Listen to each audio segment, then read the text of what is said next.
أعوذ بالله من الشيطان الرجيم. بسم الله الرحمن الرحيم. رب اشرح لي صدري ويسر لي أمري واحلل عقدة من لساني يفقهوا قولي. رب يسر ولا تعسر وتمم بالخير. اللهم لا سهل إلا ما جعلته سهلا وأنت تجعل الحزن إذا شئت سهلا. اللهم انفعنا بما علمتنا وعلمنا ما ينفعنا وزدنا علما. آمین یا رب العالمین.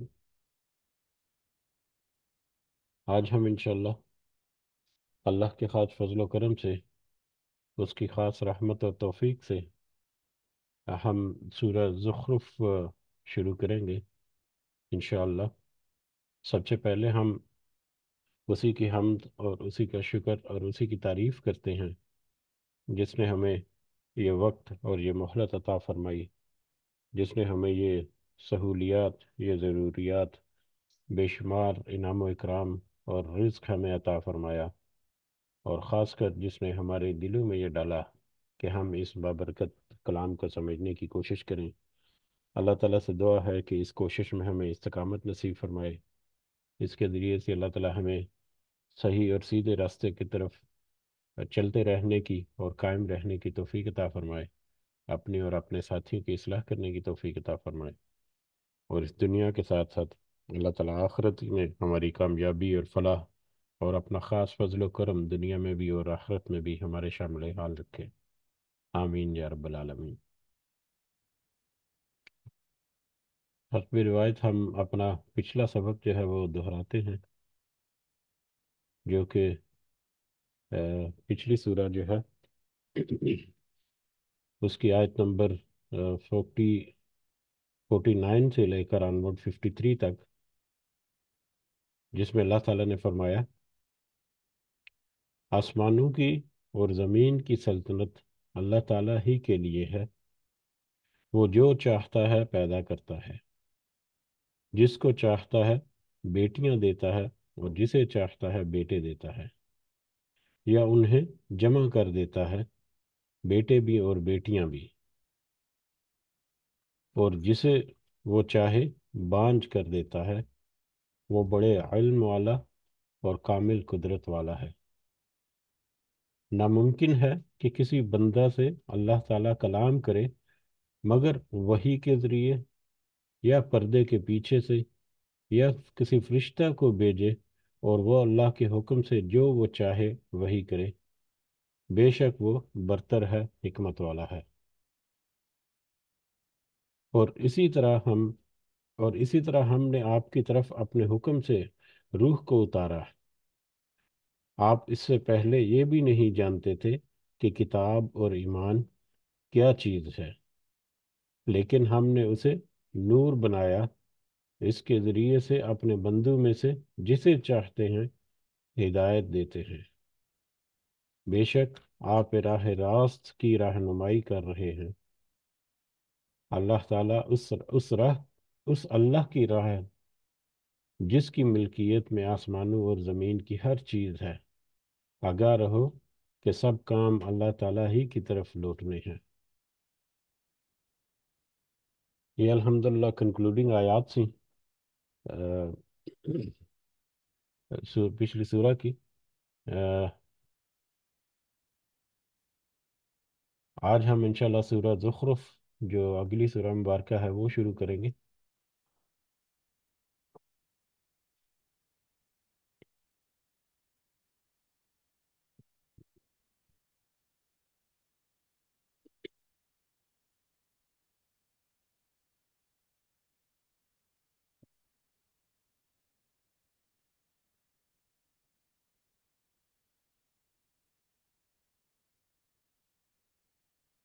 جی، تو آج کی سورہ مبارکہ جو ہم شروع کرنے جا رہے ہیں اس کا نام ہے زخرف. یہ قرآن مجید کی جو صورتیں ہیں ان کی ترتیب کے اعتبار سے یہ 43 نمبر پہ یہ سورہ مبارکہ ہے، جبکہ کرونالوجیکل آرڈر یا جس ترتیب سے سورہ نزول ہوئی، ترتیب نزولی جسے کہتے ہیں، اس کے اعتبار سے یہ 63 نمبر کی سورہ بنتی ہے.